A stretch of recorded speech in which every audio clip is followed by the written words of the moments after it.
আপোনালোকে যদি অহা 5 জুলাইত APSC প্ৰিলিমছ পৰীক্ষা দিবলৈ গৈ আছে, তেন্তে আপোনালোকৰ বাবে এই ভিডিঅ'টো বনোৱা হৈছে। আৰু যিসকল চিৰিয়াছ কেণ্ডিডেট, তেওঁলোকৰ বাবে এই ভিডিঅ'টো বনোৱা হৈছে, যিসকলে এই পৰীক্ষাটো সঁচাকৈ পাছ কৰিব বিচাৰিছে। গতিকে আমি যিমান প্ৰিপেৰেশ্যন নকৰোঁ, আমাৰ সকলো প্ৰিপেৰেশ্যনটো লাষ্টৰ পৰীক্ষাৰ আগৰ দিনকেইটাত টিকি থাকে, ঠিক আছে? আমি যদি লাষ্টৰ দিনকেইটাত, লাষ্টৰ এসপ্তাহ সময়ত, লাষ্টৰ 4-5 দিন সময়ত আমি কেইটামান যদি ভুল নকৰোঁ, তেন্তে আমি পৰীক্ষাটো ইজিলি ক্লিয়াৰ কৰিব পাৰোঁ। গতিকে আপোনালোকৰ বাবে এই ভিডিঅ'টো প্ৰস্তুত কৰা হৈছে। আপোনালোকে যাতে সেই লাষ্ট মিনিট ট্ৰেপ, য'ত আমি ফচি যাওঁ, লাষ্ট সময়কণত আমি যোনখিনি ভুল কৰোঁ, সেই ভুলখিনি যাতে আপোনালোকে নকৰে। গতিকে ভিডিঅ'টো চোৱাৰ আগতে চেনেলটো ছাবস্ক্ৰাইব কৰি দিব আৰু ভিডিঅ'টো লাইক কৰিবলৈ নাপাহৰিব। আপোনালোকৰ বাবে এটা ভাল খবৰ আছে যে এইবাৰ APSCত কেৱল মাত্ৰ 41,695 গৰাকী মানে তেওঁলোকৰ নাম আহিছে, তেওঁলোকে পৰীক্ষাত বহিবলৈ পাব। কিন্তু ইয়াৰে ভিতৰত 3 ভাগৰ এভাগে পৰীক্ষা দিবলৈ নাহে, কাৰণ এইটো এটা কম্পিটিটিভ এক্সাম হয় আৰু হাই লেভেলৰ কম্পিটিটিভ এক্সাম হয়। আৰু ইয়াত বহুতে ফৰ্ম ফিল আপ কৰে, বাট পৰীক্ষা দিবলৈ নাহে। কিছুমানে চাকৰি কৰি থাকে, তেওঁলোকেও ফৰ্ম ফিল আপ কৰে, তেওঁলোকেও পৰীক্ষা দিবলৈ কিছুমানে নাহিব। আৰু কিছুমানৰ বিভিন্ন ধৰণৰ কাৰণ থাকে, কিছুমানৰ প্ৰিপেৰেশ্যন ভাল নাথাকে, আৰু কিছুমান ভাবে এনেই গৈ কি লাভ, প্ৰিপেৰেশ্যনে নকৰিলোঁ। আৰু যিহেতু মানে এইবোৰ কাৰণতে যিকোনো ধৰণৰ এনেকুৱা ধৰণৰ পৰীক্ষা এক্সাম লাগিলে UPSC হওক, APSC হওক, তেনেকুৱা পৰীক্ষাবোৰত প্ৰায় 3 ভাগৰ যিমান ফৰ্ম ফিল আপ কৰিছে তাৰ 3 ভাগৰ 2 ভাগেহে মানে পৰীক্ষা দিবলৈ আহে। গতিকে সেইটো ফালৰ পৰা আপোনালোকৰ কম্পিটিশ্যন কমি গৈছে। আৰু লগতে বেয়া খবৰটো এইটোৱে যে এইবাৰ পোষ্ট সংখ্যা বহুত কম। কিমান আছে? কেৱল মাত্ৰ 78টা পোষ্ট আছে। আৰু 78টা পোষ্টৰ এগেইনষ্টত প্ৰায় 780 পৰা 800 ইমানখিনি মিনিমাম ইমানখিনি পাছ কৰিব পৰীক্ষাৰ্থী, ঠিক আছে? গতিকে আপোনালোকে যদি 800টাৰ ভিতৰত যদি নিজৰ নাম আনিব পাৰে ইমানখিনিৰ ভিতৰত, তাৰপিছত ৰিজাৰ্ভেশ্যনো থাকিব বাৰু, তেন্তে আপোনালোকে পৰীক্ষাটো অতি সহজে ক্লিয়াৰ কৰিব, হয় নাই? প্ৰিলিমছটো ক্লিয়াৰ কৰিব, মেইনছত যাব। আৰু আপোনালোকে যদি বাই চান্স যদি প্ৰিলিমছটো ক্লিয়াৰ কৰি দিয়ে এইবাৰ, তেন্তে কি হ'ব? আপোনালোকে মেইনছটো ক্লিয়াৰ কৰিবলৈ একদম উজু হৈ যাব বস্তুটো, ঠিক আছে? কাৰণ এইবাৰ মানে যিসকলে বহুত দিনৰ পৰা প্ৰিপেৰেশ্যন কৰি আছে, তেওঁলোকৰ ক্লিয়াৰ নহ'বলৈও আছে যদি কিছুমান ভুল কৰি দিয়ে তেওঁলোকে। আৰু যিসকলে নতুনকৈ পৰীক্ষাত বহিছে, তেওঁলোকেও পাছ হৈ যাব আছে। যিহেতু মানে ইট ইজ আনপ্ৰেডিক্টেবল কোনে পাছ কৰে, ঠিক আছে? বাট যিসকলে ভালদৰে প্ৰিপেৰেশ্যন কৰে আৰু শেষৰ সময়কণত ভুল কিছুমান নকৰে, তেওঁলোকে পৰীক্ষাটো ক্লিয়াৰ কৰাৰ সম্ভাৱনা যথেষ্ট বেছি হৈ যায়। গতিকে এটা সোণালী সুযোগ আপোনালোকৰ, এই যদি পৰীক্ষাটো পাছ কৰে, তেন্তে আপোনালোকৰ মেইনছটো ক্লিয়াৰ কৰাৰ সম্ভাৱনা 2/6 বাঢ়ি যাব। আৰু এইটো কেনেকৈ বাঢ়িব? আপোনালোকে যদি এই কেইটামান ভুল নকৰে, তেন্তে আপোনালোকৰ প্ৰিলিমছ পাছ কৰাৰ সম্ভাৱনা 2/6 বাঢ়ি যাব। গতিকে যোনটো লাষ্ট মিনিট ট্ৰেপ আছে, তাৰ এই 3টা মিষ্টেক্সৰ বিষয়ে আলোচনা কৰিবলৈ গৈ আছোঁ।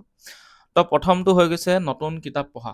চ' এইটো এনেকুৱা এটা সময় যোনটো সময়ত stop reading the new materials. এইটো হৈছে প্ৰথমটো ভুল।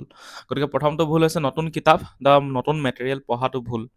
এতিয়া পৰীক্ষা যিমানে ওচৰ চাপিছে, মনলৈ এটা ভয় আহিবই। আৰু এই ভয়টো হৈ গৈছে যে ক'ৰবাত কিবা থাকি গ'ল নেকি? তো সেই ভয়টো মানে অহা স্বাভাৱিক হয়। আৰু তাকে কি বুলি কোৱা হয়? ফমো বুলি কোৱা হয়, ফিয়াৰ অফ মিছিং আউট। এই ফমো ক্ৰিয়েট কৰিব নালাগে, ঠিক আছে? আজিলৈকে যিমানখিনি পঢ়িলে তাৰ ওপৰতে আপোনালোকে ৰিলায়েবল হ'ব লাগিব। আৰু আজিলৈকে লাগিলে 70% চিলেবাছ কমপ্লিট কৰিছে, ভালদৰে পঢ়িছে, 70%এ ভালদৰে ৰিভিজন কৰক। আৰু আধা 100% ৰিভিজন হোৱাতকৈ যদি কমপ্লিটলি একদম একুৰেটকৈ একদম 70% যদি আপোনালোকৰ প্ৰিপেৰেশ্যন হৈছে, সেইটো বহুত বেছি ভাল কথা। গতিকে লাগিলে আপোনালোকৰ 80% প্ৰিপেৰেশ্যন হৈছে কমপ্লিট, 70% হৈছে, গতিকে যিমানখিনি হৈছে সেইটোৰ ওপৰতে ডিপেণ্ড কৰি কিনি সেইখিনি বাৰে বাৰে ৰিভিজন কৰক। আৰু যদি আপোনালোকে এতিয়া নতুনকৈ যদি এটা টপিক নহয়, নতুনকৈ কিতাপ এখন যদি পঢ়িব যায়, তেন্তে কি হ'ব? নতুন টপিকটো এতিয়া যিহেতু পৰীক্ষাৰ ওচৰৰ সময়ত প্ৰেছাৰ বহুত থাকে, ঠিক আছে? আৰু এনেকুৱা প্ৰেছাৰৰ সময়ত কি হয়?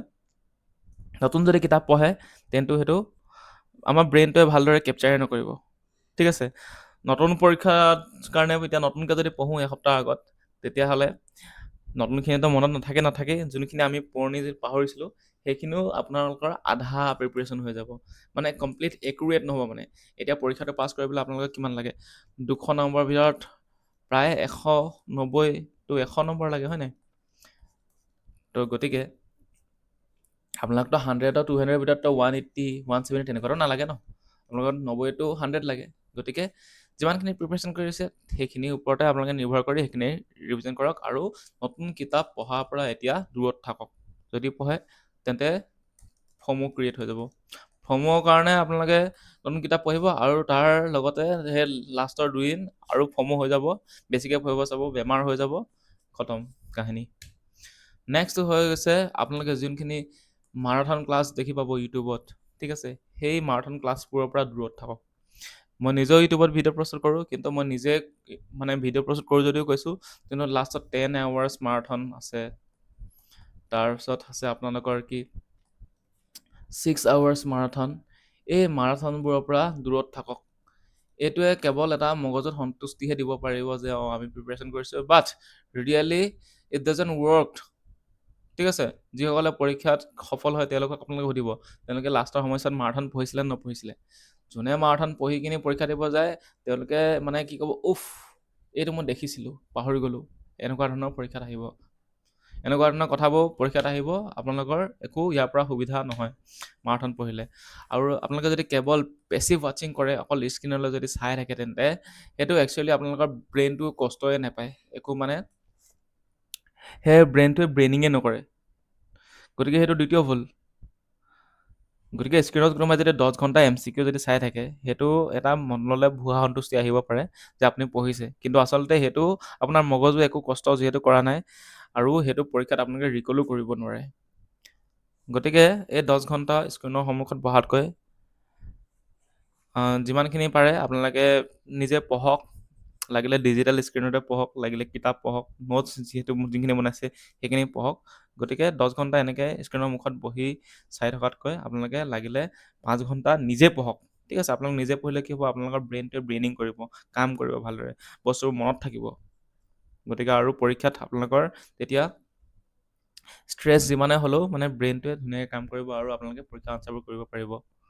আৰু পৰীক্ষাততো আপোনালোককতো এতিয়া MCQখিনি আপোনালোকে কৈ আছে, এইটো কুৱেশ্যন বোলে প্ৰথম আহোমৰ ৰজা কোন আছিল, এইটো ইজি কুৱেশ্যন, কথাটো কৈছোঁ। কিবা এটা টান কুৱেশ্যন এইটো কুৱেশ্যনটো ক'লে, তাৰপিছত 4টা অপশ্যন দিলে, তাৰ ভিতৰত আনচাৰটো কোনে কয়, যোনে পঢ়াইছে তেওঁলোকে ক'ব, এডুকেটৰকেইটাইহে কয়। এইটো তেওঁলোকৰ লাভ হৈছে, কিন্তু আপোনালোকৰ একো লাভ হোৱা নাই ইয়াৰ পৰা, তো সেইটো কম মনত থ'ব। আৰু পৰীক্ষাততো আপোনালোকে পৰীক্ষাত নিজে কৰিব লাগিব ন, নিজৰ উত্তৰ নিজে মনত পেলাব লাগিব, সেইটো ক্ষমতা থাকিব লাগিব। এইটো নিজে পঢ়িলেহে থাকিব, বেলেগে কৰিলে কেতিয়াও নাথাকে সেইটো। গতিকে এই avoid the 10 hour marathon classes, not only 10 hours, the all marathon classes, ঠিক আছে। পঢ়ি লাভ নাই যদি সঁচাকৈ যদি পাছ কৰিব বিচাৰিছে, এইবোৰ টিপছ কোনো নকয়, ঠিক আছে। আৰু এটা অল্টাৰনেটিভ হৈছে যে যোনখিনি PYQ আছে সেই PYQখিনি ছল্ভ কৰক, মক টেষ্ট দিয়ক। মক টেষ্ট দিলেও নিদিলেও আপোনালোকে লাষ্টত যোনখিনি PYQ আছে আপোনালোকে ছল্ভ কৰক, নিজে ছল্ভ কৰিব চাওক। তেতিয়া আপোনালোকে মানে স্পীড বাঢ়িব অলপ। এটলিষ্ট আপোনালোকে যদি এটা 10টা কুৱেশ্যন কৰোঁতে যদি আপোনালোকৰ যদি 15 মিনিট লাগিছে, এই যদি নিজে PYQখিনি কৰে, তেন্তে আপোনালোকৰ 10টাত আপোনালোকৰ কিমান 12 মিনিট লাগিব নিজৰ, 3 মিনিট এটা বাচিব নাই, 3 মিনিটত আপোনালোকে অলপ ভাবিবলৈ টাইম পাব মানে। নহ'লে এনেকুৱা হৈ যাব বোলে গোটেইখিনি কৰি আছোঁ 2 ঘণ্টা সময় হ'বলৈ হ'ল, অকল বোলে এই 17টা কুৱেশ্যনে কৰিব পাৰিছোঁ, বাকীখিনি আপোনালোকে এনেই পৰা কুৱেশ্যন থাকি যাব, এনেকুৱা বহুতৰ হয়। তো গতিকে ড'ণ্ট ৰিপিট দিছ মিষ্টেক। তাৰপিছত হৈ গ'ল এতিয়া কথাটো হৈ গ'ল নেগেটিভ মাৰ্কিং। নেগেটিভ মাৰ্কিং ক'ব পাৰে যে নেগেটিভ মাৰ্কিং ইমান ইছ্যু নহয়, যিহেতু মানে কি 4টাৰ এগেইনষ্টত মানে এটাৰ মাৰ্কছ যায়। বাট নেগেটিভ মাৰ্কিংটো ইছ্যু ক'ত হয়, যোনখিনিৰ এই যে কাট অফ বোলে ক্লিয়াৰ হ'বলৈ 96 লাগে, কিছুমানৰ উঠে কিমান 93, 92, 90, কিছুমানৰ 95। তো তেনেকুৱা ধৰণৰ যোনখিনি মাৰ্কছ পায় তেওঁলোকে এই যোনটো নেগেটিভ মাৰ্কিঙৰ সেই কথাটো মানে মুহূৰ্তটো বুজি পায়। বাকীখিনি বোলে কাট অফ আছিলে বোলে 90, 70 পাইছে, এওঁতো একো মতলবেই নাই, হয় নাই। এওঁতো নোৱাৰিলে বহুত, যিসকলে মানে 90 কাট অফ হয় তেওঁলোকে যোনসকলে পায় কিমান পায়, যোনসকলে পাব 88, 89 আৰু 89.5 পোৱাজনৰ বাৰু কি অৱস্থা হয় আপোনালোকে নিজে ভাবি চাওকচোন। গতিকে তেওঁলোকৰ বাবে এই নেগেটিভ মাৰ্কিংটো বহুত ইম্পৰ্টেণ্ট হয়। গতিকে সেইটো কাৰণে কি লাগিব আপোনালোকক, একিউৰেচি লাগিব, ঠিক আছে। আৰু সেই একিউৰেচিটোৰ কাৰণে আপোনালোকে বাৰে বাৰে প্ৰেক্টিচ কৰিব লাগিব।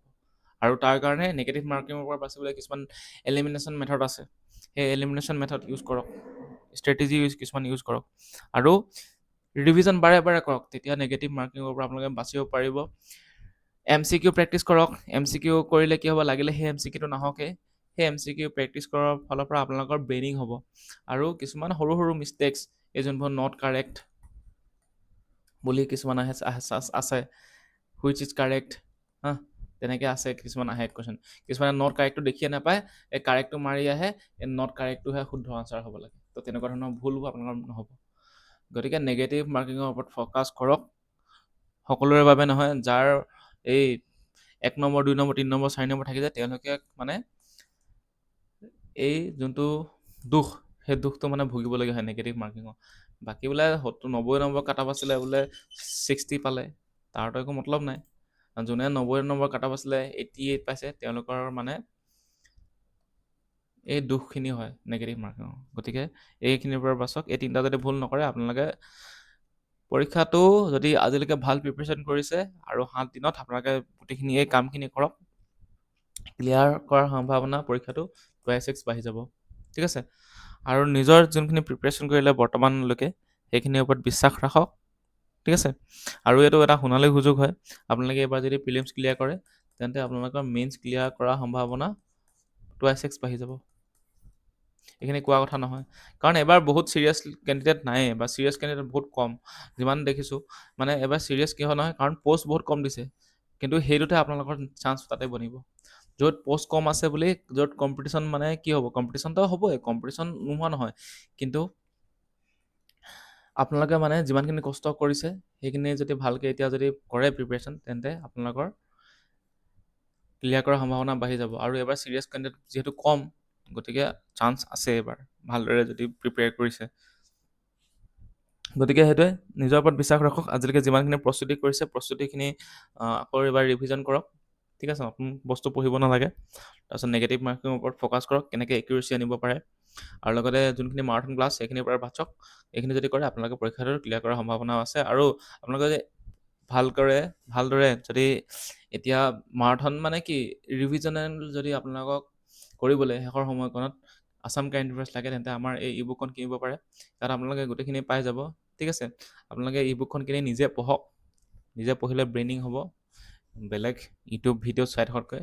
কাম নাই সেইবোৰ এতিয়া চাই থাকি কিনি। আৰু যদি মই এনেই কৈছোঁ, আপোনালোকে সোধকগৈ গৈ, যিসকলে পৰীক্ষা পাছ কৰিছে, তেওঁলোকে লাষ্টৰ সময়খনত ইউটিউব ভিডিঅ' চাইছিলে নে নাই চোৱা। ঠিক আছে? যদি মই এনেই কৈ আছোঁ, কিছুমানে ক'ব পাৰে মোক, এনেই কৈছে, ইউটিউব ভিডিঅ' চাই আমি পাছ হৈছোঁ। আপোনালোকে এটা উলিয়াই দিয়ক, APSC যিসকলে ক্লিয়াৰ কৰিছে, তেওঁলোকে ইউটিউব ভিডিঅ' চাইছিলে নে নাই চোৱা। ঠিক আছে? লাষ্টৰ সময়কণত। গতিকে এইটোৱে কথা। আৰু মিষ্টেকখিনি নকৰিব, পৰীক্ষাত পাছ হ'বলৈ সক্ষম হ'ব। গতিকে আজিলৈ ইমানটা ধন্যবাদ। আৰু যোৱাৰ আগত ক'ব বিচাৰিছোঁ যে চেনেলটো ছাবস্ক্ৰাইব কৰিবলৈ নাপাহৰিব।